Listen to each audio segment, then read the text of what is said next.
Hi, Kendra. Welcome to season 9 of Jeff's Podcast Academy. It's so great to have you here. So, please tell a bit about yourself and how you started in this marketing career and your experience in the podcasting field and everything so far.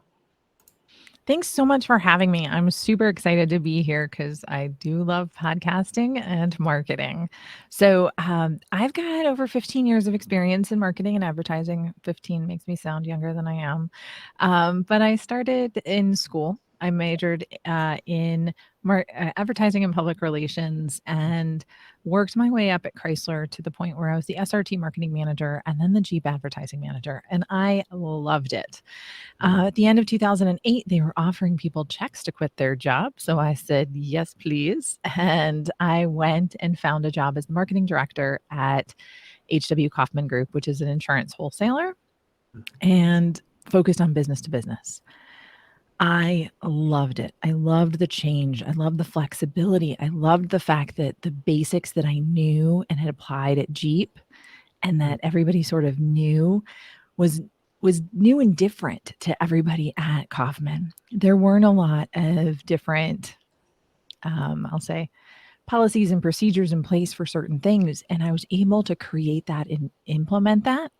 Once I got my MBA from Michigan State University, I decided to go out on my own and help more small businesses, entrepreneurs, and nonprofits do better marketing, really focused on providing them with a return on investment for all of their activities. Makes sense. And one point I just want to ask is that you said you just came out of your own, to do business and everything. In today's trend, there are like tons of people getting laid off, and people are pushing towards, financial stability. So, what would you say to those people? Like, since you're doing on your own, I know it's kind of like it has its ups and downs. Do you have any points for those people who want to start their journey on their own, who just got out of the 9 to 5? So if you're leaving the 9 to 5 and starting out on your own, I'd say that the biggest piece of advice that I can give you is to be patient. It's the hardest part of the whole starting your own business thing, at least in my opinion. It's the hardest piece, but it really does make a difference.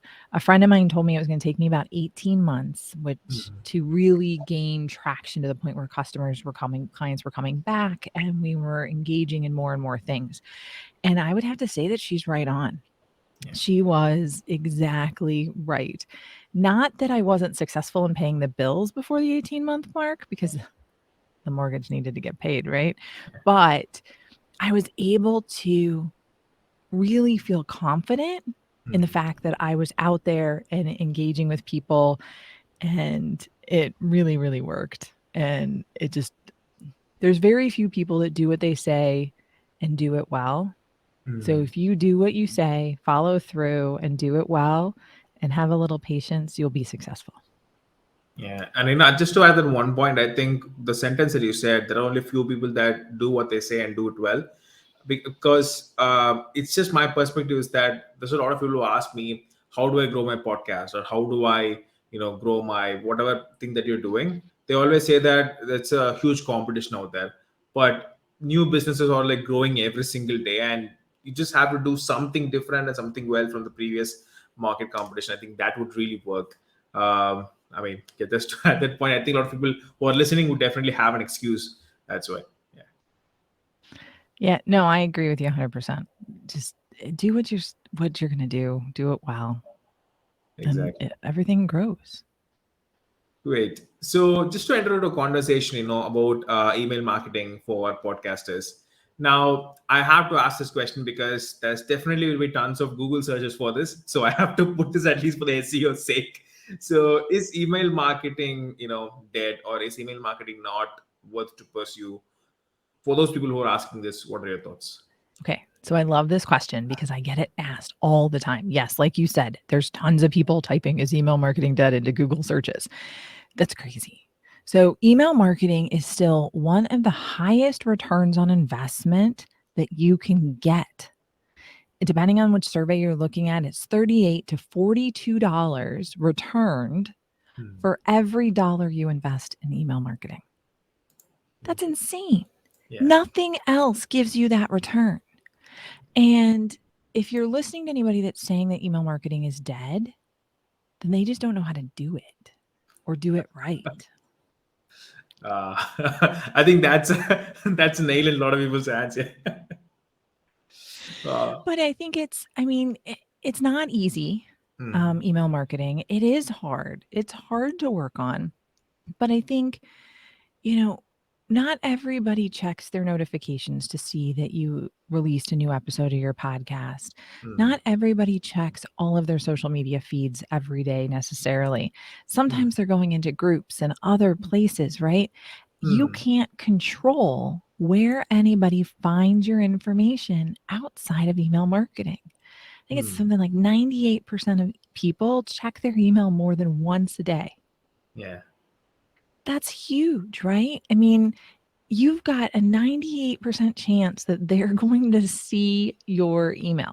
Now they might delete it because it's not relevant to them for that email newsletter, but it doesn't matter. You're still reaching them. They're seeing your name. They're seeing your subject line. You're staying top of mind, and Hmm. that's the power of email. Makes sense. And just to ask one technical stuff, I'm sure a lot of people would definitely ask me this.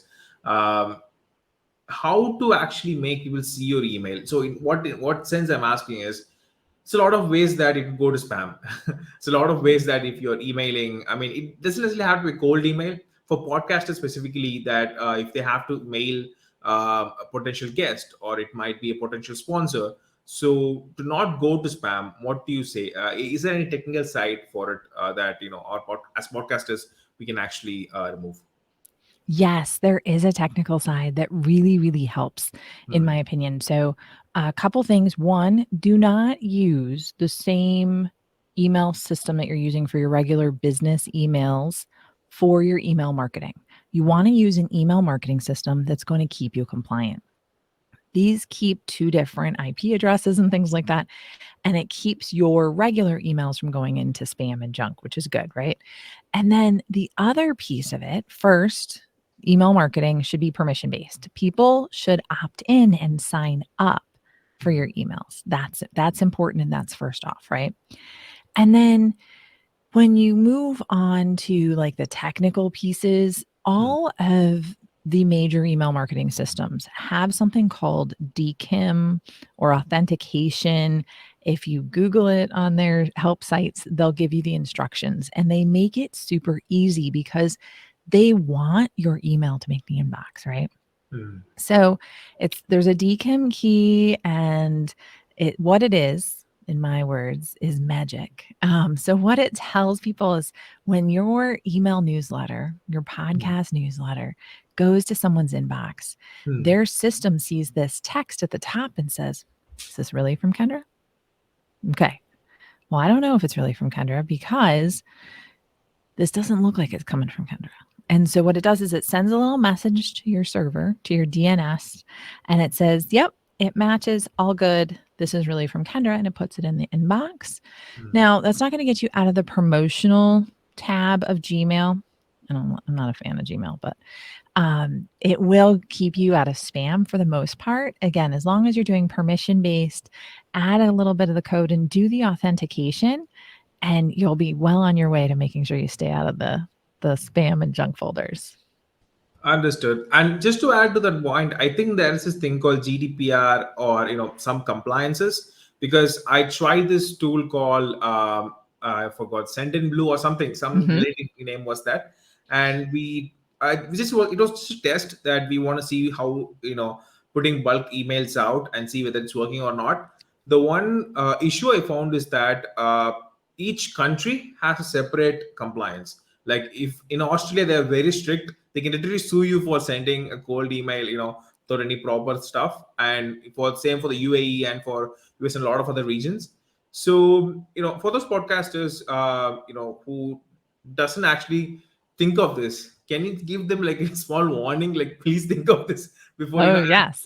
because So as an expert you will have a more authority to it. So yeah, please go I'm ahead. talking to you about permission-based email, Yeah. okay? That's the key. Permission-based. They give you permission.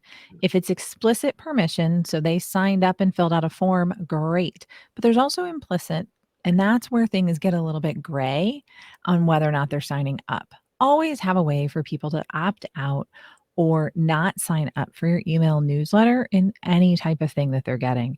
I think that that's really important for people because, again, you can go to your post office box or whatever and you get your mail and you get a bunch of junk mail and you throw it out, right? You don't care because you expect a little bit of that. When it comes to your email, if you get junk mail, you actually get upset. Like people don't want it. It's very personal for their email inbox. So don't do permission based. And if you follow best practices by sending people value for things that they request, you won't have any issues with GDPR and CCP and CAN spam and Castle. And That's I a can lot. keep going on. There's a ton of those. But again, all of those regulations made email marketing better because it's sort of crushing down on the people that aren't doing it right. So do it right, do it with good intentions to give people that want your value. Great. So for those people who want to do it right and do it with intentions and then great value, can you give an insight on how to get started with the newsletters? Now, I just want to get one point because I really love this platform called Review. I think it was from Twitter because I was starting my newsletter journey because it's a free tool actually on Twitter. I was actually starting my journey, but then when Elon Musk took over Twitter, he removed that tool. It was the only free great tool on Twitter, and it had really great UI and everything. So, would you care to give a few details regarding starting up a newsletters and some free tools along that as well? Of course. Free tools, I think, are really important. So, from an email marketing system, the one that I recommend is ConvertKit.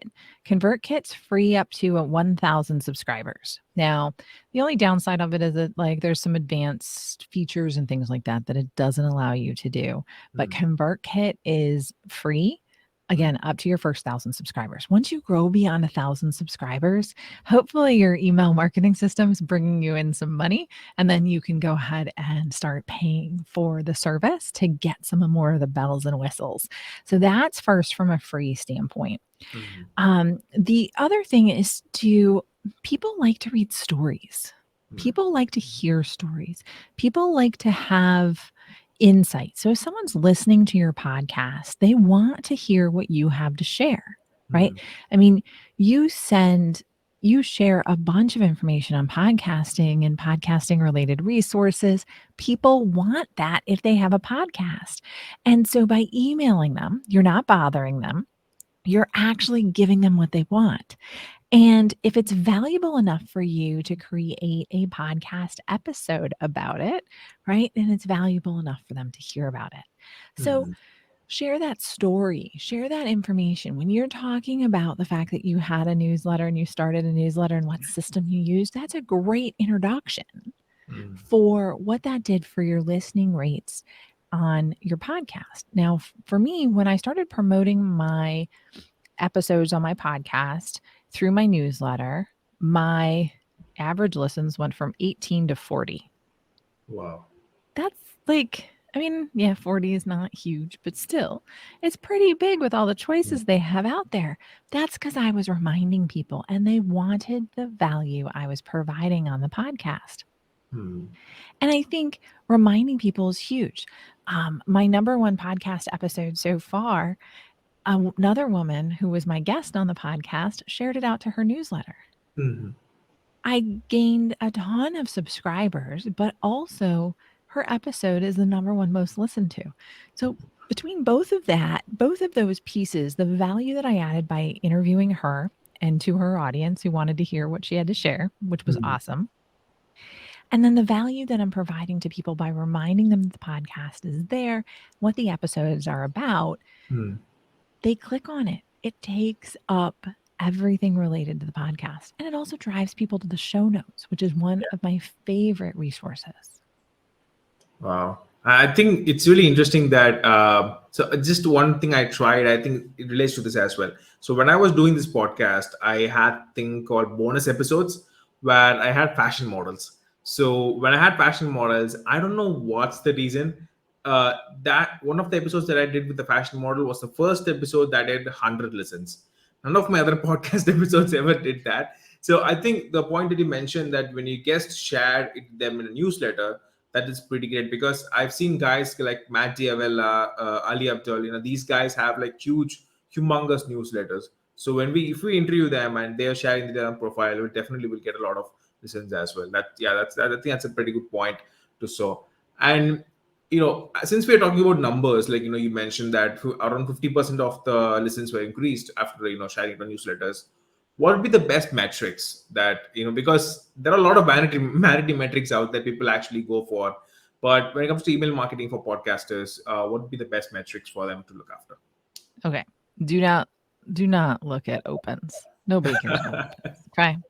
So you do want to take a look at your listens, because it should go up when your email goes out. So I mean, I can literally watch the listens spike up when my email newsletter goes out. But you want to take a look again at listens, but you want to take a look at clicks on the email. So when you're in your email marketing system, you want to take a look at the total number of clicks, where people are clicking and what they're doing there, because that's really important. That's more important than anything else. Apple, anybody with an Apple device with an iOS 15 software interface or higher has the ability that to opt into what's called Mail Privacy Protection, MPP. And basically, Apple is pre-opening the emails. So your open rate should be going up and your click rate should be going down if you had started doing email before iOS 15, which was in September of 2022, I believe. So when you're looking at your email marketing, you really want to be looking at cause and effect. So you want to take a look at the clicks, because you want an engaged audience. So you want people who are clicking on your email list. You want to take a look at the unsubscribes. Don't take it personally like I do. I really get upset sometimes when people unsubscribe. I'm like, but I thought we were friends. But no, don't take it personally. Take a look at your unsubscribes and make sure that you're not seeing a spike in unsubscribes. So if you change the direction of your podcast, or if you are tweaking your audience, sometimes you'll see a spike in unsubscribes, and that's okay, because that's just cleaning the list of the people that you don't really want anyway. But on the rest of it, you really want to have people that are engaging with your emails. So you want a small but mighty list, and the bigger it gets, the better. But again, you want it to be engaged.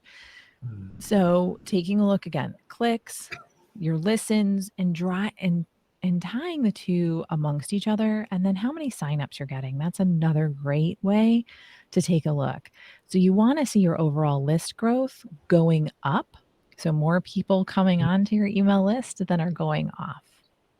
So you mentioned now to look at the open rates, and just from my experience, I'm asking this question, that when I see open rates, I feel okay. People are opening but are not clicking. So from a marketing perspective, what everyone sees is that if they're opening, then okay, then subject line is good. The first few words are good. So if it's not getting clicks, then that's probably means that whatever text that we have added later, it's not better. So the conversion is not happening in that place. But yeah, there's a couple things there. So one, all of the opens aren't real. Because again, Apple that has over, I think they have 60 or 70% of all email opens are from Apple devices. So if you've got a bunch of people opening emails, they're not really opening them. Apple's hiding it and saying that it's opened, but it's really not. And so you can't use that. What I do is I have an Excel sheet that I use, and I just type in the total number of clicks that I get and the number of unique clicks on each one.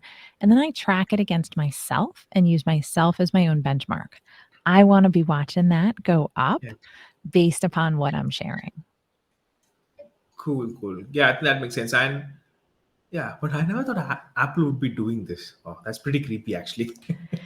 Well, what they're doing, so an open is really when people downloaded the pictures. So Constant Contact, ConvertKit, MailChimp, all of them, Sendinblue, they all hid what was called a pixel inside one of the images. And when your email asked the server to give you the image, that is what counted as the open. You Mm. have to have that conversation with the server to be able to get the open, right? Yeah. So an open was just a vanity metric anyway as to whether or not they downloaded the pictures. It wasn't necessarily really an open anyway. Mhm. And the reason Apple's doing it is so I used to get like what device they opened it on, what time they opened it, all that Mm. other stuff. Yeah. Apple hides all that, so I don't get any of it. Yeah, I think it's the same thing happening with downloads as well with podcasts, because I've seen experts talk that downloads doesn't necessarily mean that your podcast has been listened. There are some devices where when once you publish an episode, it just gets onto the device. That means it's downloaded from their end. It's not necessarily that listens in your end. So yeah, I think the same case go with that as well. And just to add to your point regarding that unsubscription, so just a funny story that my first subscriber was back in college when I started a newsletter, and she was the first love of my life, and actual love. Like there were a lot of puppy loves, but this is the actual first love of my life. And down the line, I think 2 3 years later, we stopped talking, and she was the first person who unsubscribed from it, and that really did hurt a lot. I Yeah, know. I know. It's that like, really did hurt a lot. but I thought we were friends. Yeah, it did, and it really felt a lot of okay, what did I do wrong? But I think like you mentioned, we also do that, right? When we go to a Gmail or any sort of tool that we're using for mails, we go to this platform where see, okay, these are subscriptions, okay, we don't need this, we are not checking out this anymore, do we actually need this? So if you think from that perspective, I think it would cool our hearts. I think that's the one of the ways that we can actually do that. Yeah, and I think training yourself to celebrate when people unsubscribe, especially when they're not the right fit, that is Mm. awesome, right? So you want people who aren't the right fit, who are not going to buy from you, who aren't going to download, who aren't going to sponsor, Mhm. etc. You want them to unsubscribe because in the world of email marketing, you pay for the size of your list, right? So you want only a list of people that are going to be engaged. Yeah. Right? I want people that I've got a chance of getting a return on, not the other people. Hmm. Plus, email systems are getting really, really smart. So your Hmm. Outlook, your Gmail, your Yahoo, whatever you get email in is also tracking what you're doing with these newsletters. So Yeah. if you interact with a newsletter, it's like, oh, this person's sending good content. And if they see a lot of people getting that newsletter and filing it for later or reading it or doing something with it, then you get better marks with Yahoo, Outlook, Mm. Gmail, etc., which is all way better for your email performance overall, right? But if Yeah. you've got a lot of people on your list who aren't reading it, who are deleting it, Hmm. not doing anything with it, then they're like, oh, she's not sending very much value. We should probably put her in junk for other people. So again, just a little bit of a flag. So again, Hmm. unsubscribes are great. You got to look at it that way. And if you need to train yourself, reward yourself. Have a piece of candy or a pop or a soda or something like that to celebrate, unsubscribes and saying, yes, my newsletter's getting more specific. If that'll help, that's something that I would do.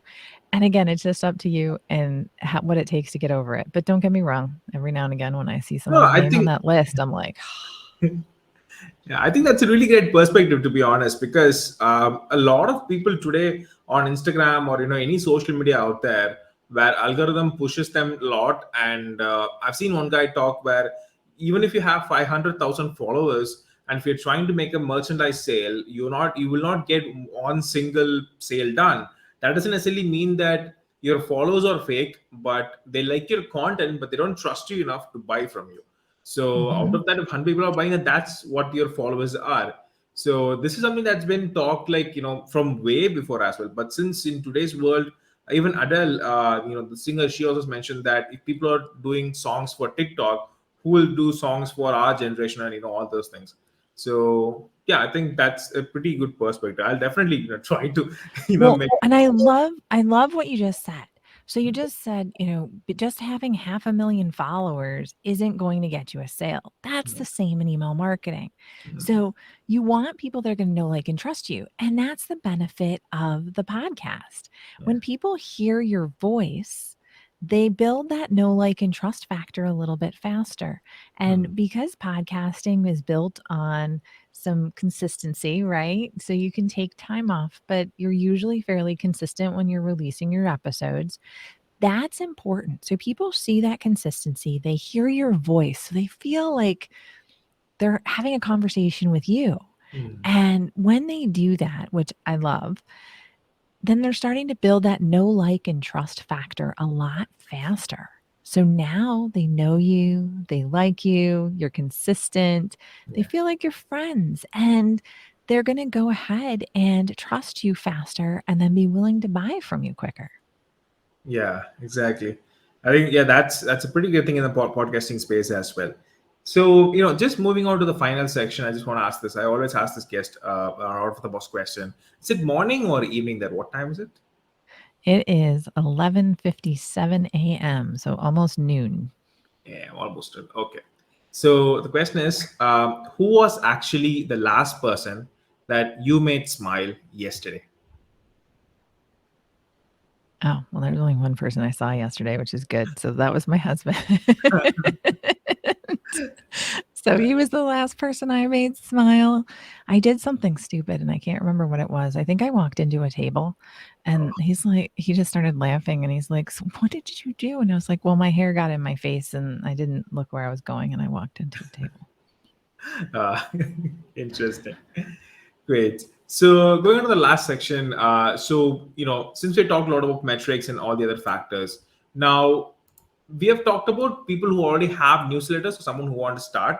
Now, let's say, for example, you have a newsletter and you want people to sign up from a podcast episode.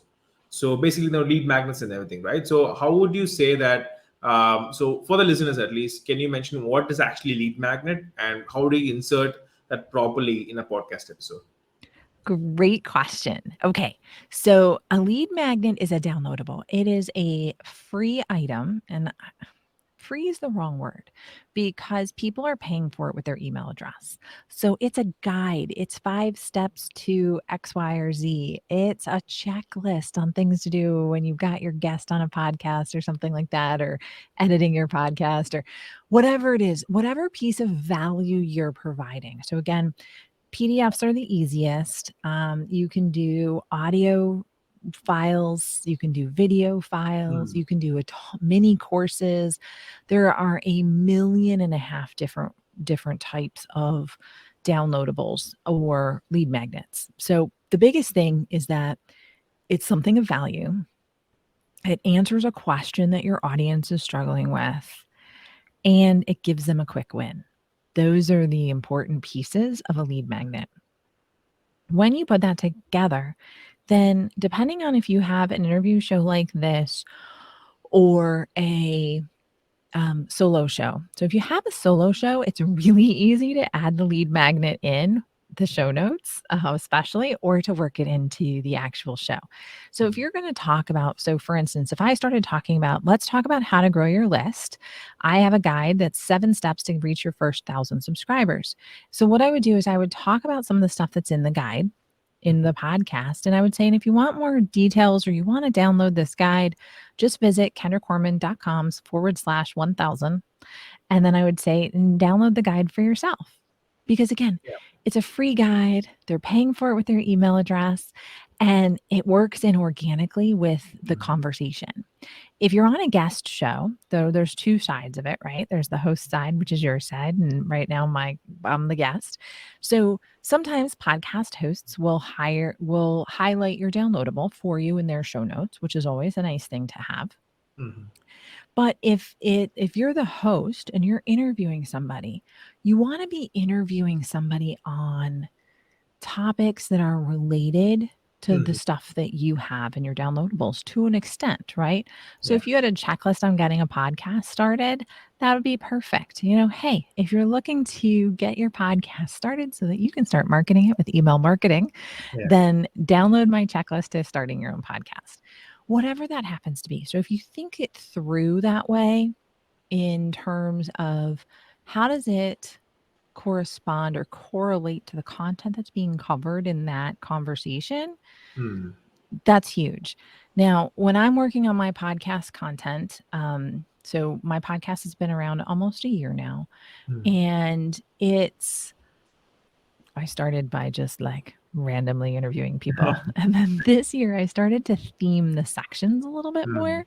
I haven't stuck to it to the same level, but I find when I theme my months or um Hmm. my little snippets or whatever for like groups of podcasts on like SEO or list Mhm. building or mindset, whatever that happens to be, I am much better because I have resources for people to leverage that. And that's really what's key is to again think about your promotion, think about what you're working on, thinking about how your interview with Hmm. whatever guest can help move your target audience or your listeners further forward towards their goal. But Hmm. as they're moving towards their goal, you've got resources and information that can help them. So give Yeah. them to them. You can work it in as a commercial in the pre roll or the post roll. You can work it in as just talking about it. You can put it in the show notes if there's not a good time to bring it up. Any and all of that works. I usually try to put all my commercials in the Hmm. front because people listen through that. And then I always put my links in the show notes. And Hmm. then I'll try and mention it to people so that they hopefully tune in it again. And then, of course, I have them usually in the email newsletter. Got it. And I think one point that you mentioned is putting the commercials and all the stuff before, because to be honest, I read this research where in the Tim Ferriss podcast where he mentioned um, there are a lot of people who genuinely ask for him to run the ads in the start itself. I've never Mhm. seen anyone say that run ads for your podcast in the start, because the way he narrates and put all the details and the information and everything. So I think like you mentioned, for each context, for example, wellness, or if it's like just for podcasting or just for things like that, I think that'd be really better. Yeah, I think that's a great point where you make different sections, especially if a solo podcaster, you'll have a lot of freedom on that. For me, when I had for a guest show, even bonus episodes, so yeah, I think that's really great point to add on that as well. Yeah.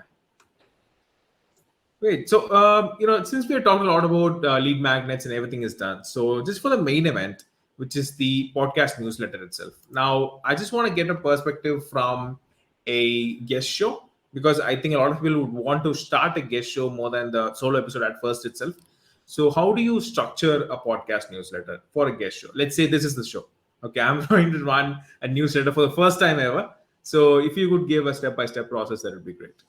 Yeah. So first, make sure you have an email marketing system, Constant Contact, ConvertKit, Sendinblue, something along those lines. You want something that's going to be easy to use. Most of them have a free trial, so sign up and check out the free trial. But when you're signing up for the email marketing system, then you want to start with then load in your subscribers, so the people that have agreed to get your emails. You have more people, especially when you're starting out, than you think. So make sure that you add some friends and family who will help spread the word. And oh, by the way, it helps keep you top of mind with them. And then they know more about what you're doing, right? Yeah. So then when you're drafting the newsletter, there's a couple different ways to do it. But what I find is the plainer the newsletter, the more reading and interaction I get. Hmm. So my email is all text except for one GIF or GIF, however you want to say it. I say GIF, except for one GIF that I put in the middle of it that engages people and provides a little bit of entertainment, right? Yeah. So when you're doing your email newsletter, Hmm. you want to personalize it. Okay. So, dear Kendra, right? So, you want to start off with that. All email marketing systems, email newsletter systems will allow you to personalize and add the first name. So, look how that is. It's usually like insert greeting tag or something Yeah. along those lines. So, you'll do Dear Kendra or just Hey Kendra or whatever your style is. And then tell a story. Talk about why they should be interested in what you're doing. Write that email, add in a GIF or a GIF, whatever it happens to be. Have a link to the podcast episode in the first third of the email, Mhm. and then also in the bottom third or bottom half of the email too. I love to use PS and then have a secondary call to action if you have one for a downloadable or something, or to, hey, don't forget to rate and subscribe or something along those lines with a link to the episode or a link to that person's website, whatever that happens to be. Because the PS is really important because people read the beginning and then the end, and you don't want to hide the link to your Mm. podcast episode all the way at the bottom when you get around to it, because people won't get that far down. So when you're doing it, again, write something interesting, write to one person. Okay. So if you've got an audience that's looking to start a podcast, talk to that person who's looking to start a podcast. Hey, I know that you're probably looking to start a guest show because a lot of people feel it's easier than doing a solo show. I have to agree. I do think that's true. And then you can talk a little bit about, what's going to be in that episode. So when you're starting a guest show, here are 3 tips that our guest talked about. And then you can say, so listen to our most recent episode and we'll see you again soon. Yeah. So, again, it doesn't have to be long, but it has to be written to your audience. Know and understand what they want. Then at the end, you're going to go and take a look at your email. You want to make sure that there's a clear from name. So if they know you, you want it to be your name. If they know your company better, then you want it to be the company name. So when I was the Jeep advertising manager, nobody knew Kendra Corman, but everybody knew Jeep. So all the news emails came from Jeep, not from Kendra Corman, right? And then, so you got the from name. Make sure the from email is legit. No, like Gmail, ideally, you'd really like it to be at kendracorman.com or something along those lines. That usually helps people believe it's more real. And it doesn't cost that much to get that. And then you want to look at your subject line. So I encourage you to brainstorm your subject line. Take about, 15 minutes and then just write down all of the different titles that you possibly can come up with that would draw somebody into it. Don't be afraid to ask a question. Hey, what are the 3 top tips for starting a guest show? And then that's the subject line. And then the pre-header, which I call the second chance at a subject line, which is outlined in all of these email marketing systems. They'll call it out. It's that preview piece. And so you can put there, hey, my guest on this week's podcast covered X, Y, and Z. And then it just lures them into opening it and reading it. So again, you want to have a clear from name, from email address, good subject line and pre-header. You want to keep your emails simple. So don't over design. If it's one big image, nobody's going to see it or read it. Yeah. You want text in there, and then you want everything to be clickable for the most part. You want your links to be clickable. You want your images to be clickable because people are going to click on that. And then don't forget your PS, some sort of reminder for people because they always skim down to the bottom. And I would say my PS is probably my most clicked on link in my whole email. Wow. Yeah. Oh, that's really great. That's really pretty detailed, actually. So thanks so much, for saying all those details. And one point I just want to highlight is the thing that you mentioned is write to your audience individually kind of way, because I really feel like writing things in a you perspective, not in a generalized way. I mean, a lot of people will say that the value-driven content is basically how to, but I think in today's generation, in today's modern world, if you're writing content, like for example, how to let's say use a virtual reality showroom, instead of that they can write you don't want to visit a normal showroom anymore, try this instead. This would be like, okay, this guy is pretty confident in saying this thing, maybe he is right, so they will check out, okay, why, because opinions are always like contradicted, right? So people will be like, how can he say that? I'm not going to check it out, I'm going to contradict. So I think that's more effective as well. So yeah, that's pretty good points that you mentioned. Thanks so much for giving a pretty detail on that. Oh yeah, happy to. You said be detailed. I can be detailed. I can go on how to write an email for hours, but I won't. Awesome. So Kendra, thanks so much again, for hopping onto the show. It really means a lot, and we discussed a lot of things in great stuff. And right now, table's turned. Is there anything else that you want to ask me? So I'd love to hear. So why did you start your podcast? Okay, so it's pretty cliche actually. So I remember I told you the first love, in the back in the college. So I got my heart broken, and then I was like, what to do, what to do. And I saw this advertisement of Gary Vaynerchuk where he was saying that you pick up the phone and you just record it, and this Anchor platform was starting then. I was always a pretty, talkative guy. I really wanted to get some ideas, bring in people world, and I was that much of a sadist. Excuse me, where I wanted to ask people, are they feeling the same as mine? So I started a business podcast as first. I just randomly interviewed people, in different fields. I got a gist. I had a really bad phone. Still, my main aim. I didn't have a really main aim back then. I'll be totally honest. I didn't have any main aim, but I just earned my first $100 by doing a small video editing for a client through the podcasting. That came through the podcasting. I was like, okay, some potential here, so let's take it out. And then I helped people in the content repurposing, large kind of a lot of stuff, helped them with the podcast marketing. And then ended up here with the email I marketing love that story. So if you think about that story, you liked talking to people, you got a lot out of it, and you wanted to share what other people were talking about and their perspectives, right? That is starting with value. You didn't go into this looking to make money necessarily off of the get-go, right? Yeah. I think that if you're going to start a podcast, starting altruistically and starting in a way that your focus is your audience first, that's when everything starts to come from there. Exactly. So always start with your audience. If you're providing value to your audience, everything else comes with it. Same thing for email marketing. So that's good. Thank you. Great. So, Kendra, if people want to find you and your services and your strategies on email marketing, would love to hear those places. Yeah. So I'm on LinkedIn. You can find me, Kendra Corman. I'm also on Facebook and Instagram. And again, Kendra Corman Coach. But if you're looking to connect with me and check out my email newsletter and get my email newsletters, you can check out, you can sign up for one of my downloads, kendracorman.com/1000. It is a real downloadable to help you get your first 1,000 subscribers. And then you'll be automatically entered into my email marketing system where you will go ahead and get my weekly podcast newsletters. So looking forward to it. Oh, and then you can find me anywhere you listen to podcasts on Imperfect Marketing, because marketing is anything but perfect. That's a nice intro, actually.